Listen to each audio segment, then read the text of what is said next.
Hello and welcome to the Sky Ashes podcast, where it's been another brilliant day of Test match cricket. England winning the toss for the fourth consecutive time, asking Australia to bat again, feeling that is their best chance of winning the Test match. Of course, it is a must-win game once again. I have two very, very interested neutral observers, two fabulous cricketers from the subcontinent, Dinesh Karthik and Kumar Sangakkara. What have you made of today, gentlemen?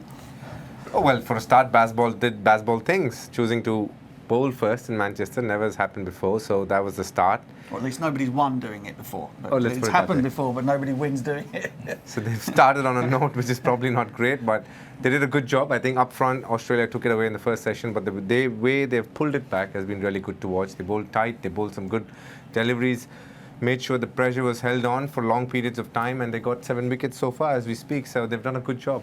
Dinesh thinks England have gone well, but 2-9-3 for 7 with about 15 minutes to go. Kumar, is that how you see it? Yeah, I think England ahead for sure, as we see Martin Saggers with the new ball, the third umpire, or is he the fourth umpire? Lots of umpires now running on with that new ball. So, yeah, I thought it wasn't too bad of a toss to lose for Australia. They're playing that extra batter in the all-rounder with Cameron Green coming back in. And of course, as was mentioned, trying to buck the trend of winning the toss, not batting or batting first and winning games. And here it's Stokes doing the opposite thing. But it's just a strange case of Australia never being able to fully take control of a game. We saw that happen in the first test. Even though they came out winners, they had to have an exceptional rearguard action from the captain and Nathan Lyon. And then at Lord's, yes, the win among controversy. The last game when they were ahead, they didn't recognise they were ahead and they battered England back into the game. And here again, great starts by 4-5 batters, no one getting on and making a bigger score. So England's been captained well, led well, they've bowled with discipline. And today, after being kind of out of the game in the first session and a half, they've come roaring back. And if they get another couple here with this new ball, it's definitely completely England's day. Yeah, Chris Woakes has been given the new ball from the media centre end. And he is bowling at Mitchell Starc. Oh, and almost hits a return catch back to him. I mean, you could say that throughout the course of the series that no team with the bat has actually gone on and really nailed, gone on to put 450, 500 on the board, really put a big innings together, kept the opposition out in the field for a long period of time. You could argue that England have given their wickets away over the course of the series in that scenario where they could have gone on and made big scores. That's not really been the case here today, though, with Australia, has it? The batters have got themselves in, but England have got rid of them with good bowling. Yes, you have to say a couple of the wickets, definitely England put pressure on them.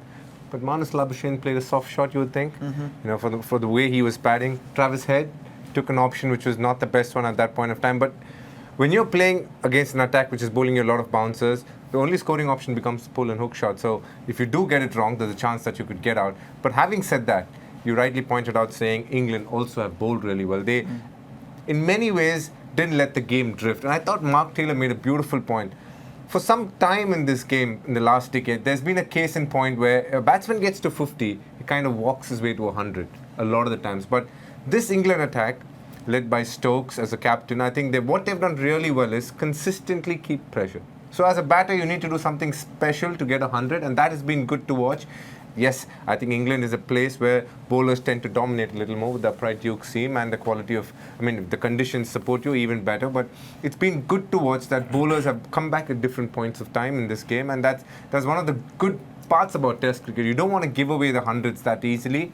In this series, as you just rightly said, I think 400 has just been breached once, which tells you the quality of bowling has been really good. It seems to be kind of an internal battle, isn't it, between modern-day batters about how to really approach Test cricket, especially from the Australian side. And there's an appeal. Hang on 1 second. Yeah, it's happened again. Would you believe it? Chris Woakes with the new ball has just run up and bowled a beautiful length delivery that just looked as though it's threatening to arc back in towards Alex Carey. And as happened twice in the Headingley Test match, the batter trying to lift his hands out of the way, a late decision to leave. And as he's bringing the hands up and out of the way of the ball, it's just bounced a little and clipped the inside edge. And Jonny Bairstow takes another catch. behind the stumps. And just before the close here, it looks as though England have got a real chance of knocking Australia over on day one of this Test match. And like we were all talking about, if that happens, that's England's day, and then tomorrow is going to be even better for batting.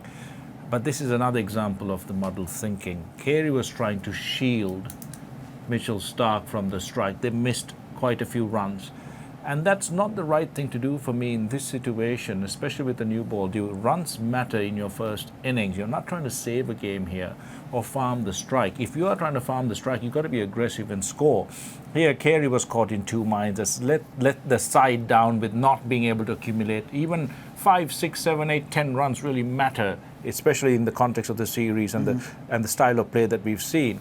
And that's been really the case to me from the Australian side. The England side... Bit of muddled thinking. And the England side seems to have a lot more clarity in the way they play. Yes, they also play a very attacking, very aggressive style of play that, of course, means that there will be mistakes made from the England side. And we've seen those mistakes made in the field with the bat, not so much with the bowling. But for Australia, it's about, okay, we have the short ball plan from Ben Stokes. Now, how are we going to counter it?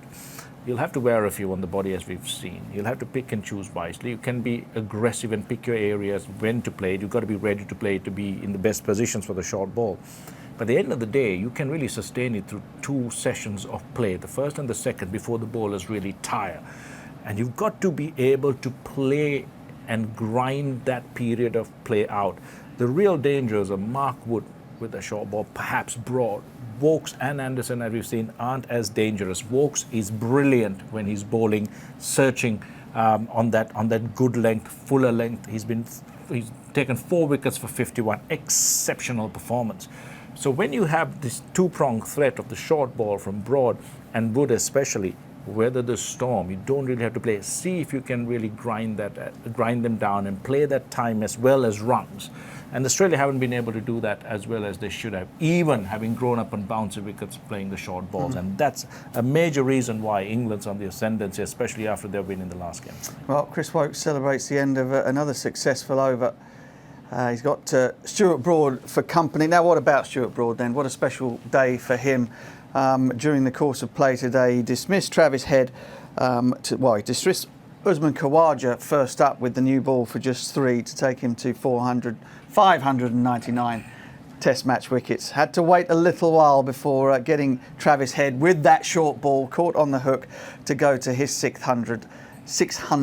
Only the second seam bowler in the history of the game to breach that mark. And of course, he joins his great mate and teammate Jimmy Anderson there. What about that for an achievement, Dinesh? For a start, on a personal note, I'm new to broadcasting, so just to be there in that moment, calling it was special for me. Being with Michael Atherton, who's obviously called it out beautifully, but also just being part of that atmosphere and just understanding theatrics of it. But apart from that, I think what Broad has brought to the table is resilience. I think over a period of time, what he's able to achieve for England as a fast bowler, especially against Australia in the Ashes, he's also breached the mark where he's gone to become the highest wicket taker in Ashes ever for England, which is again a great credential to have. Also shows you the mettle of the man. I think the bigger the test, he comes out even better. He's had his time in white ball cricket, but in red ball cricket is where he's really shown how good he is.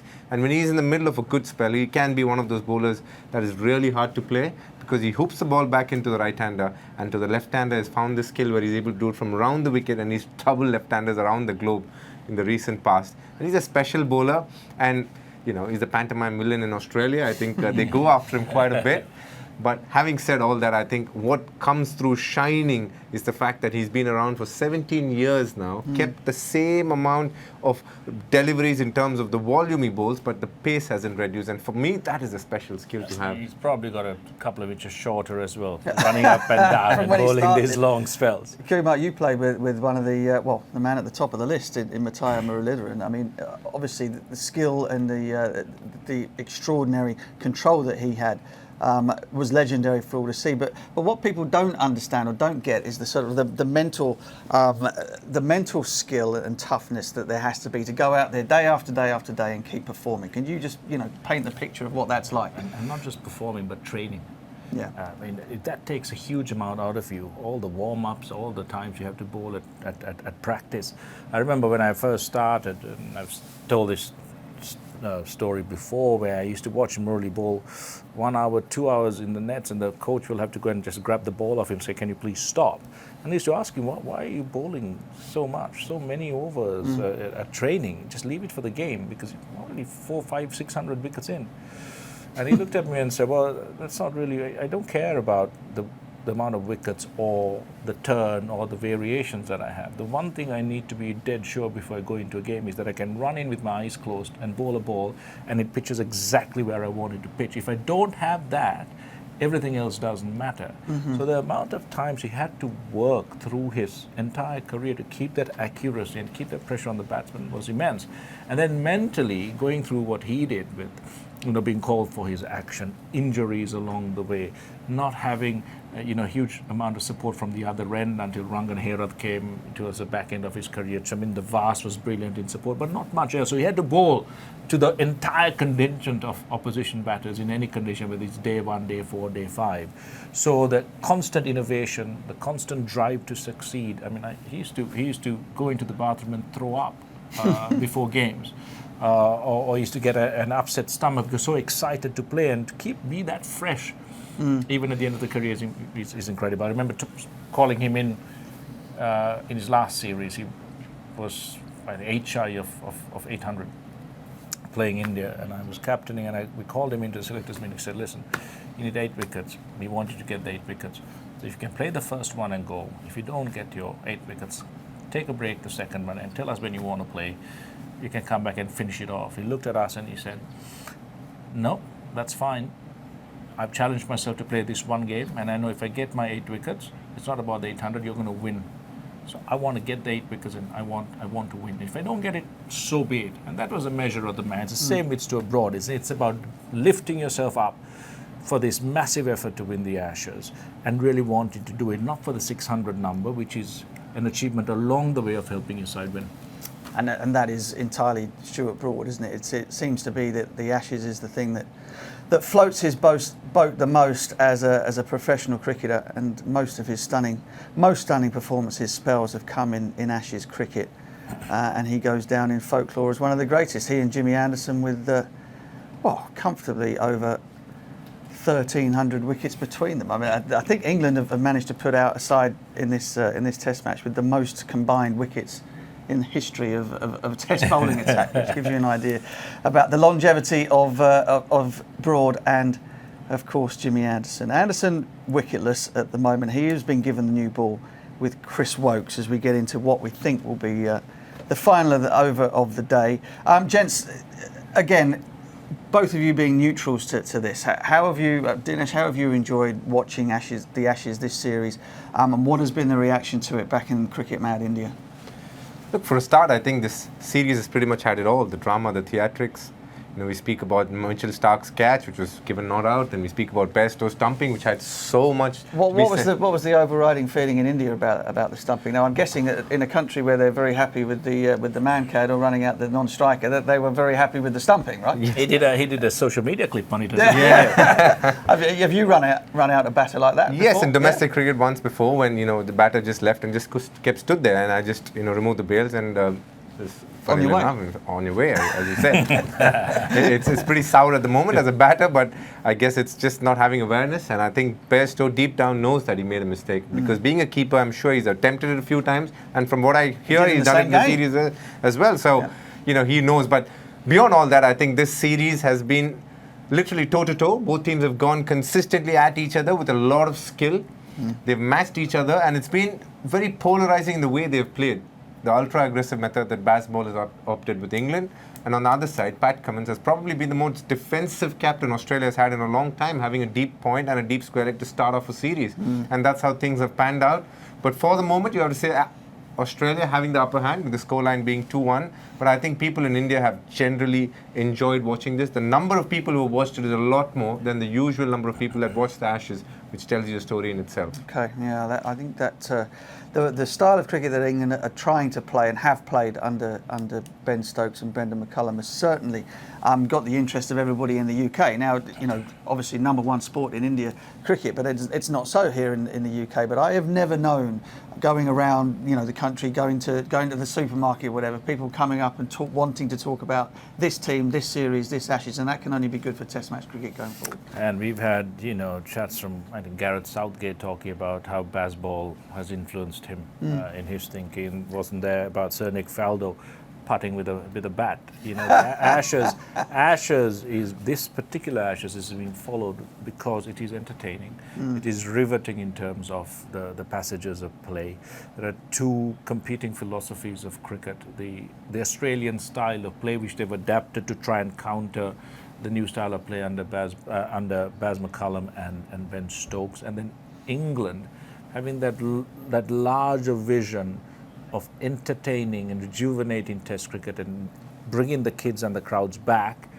And for that captain, for Ben Stokes and Rob Key as director of cricket and Brendan McCullum, the Ashes series is just a step on that journey. It is not a defining moment. They would love to win it and have the Ashes at home, but they will still keep driving that vision forward irrespective. Yeah, I couldn't agree with you more, though I'll disagree with you on one point. I think them winning this Ashes series will make all of the philosophy stick a lot harder, because you know what it's like in any country whereby people love their sport. It's all very well and good to be entertaining, but at the end of it, against your fiercest rivals, you have to win, as India and Pakistan will know from their contest whenever we might get to see one of those in the near future, perhaps in the Asia Cup.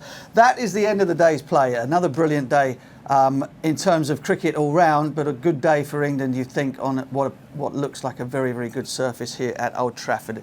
Australia finished the day 299 for 8. 83 overs were bowled. We lost a lot of time due to the sunshine, would you believe, here at Old Trafford. And at the end of it all, Australia might rue a missed opportunity to go big. England will feel that they are very much in with the game. That has been the Ashes podcast on day one on Sky Cricket.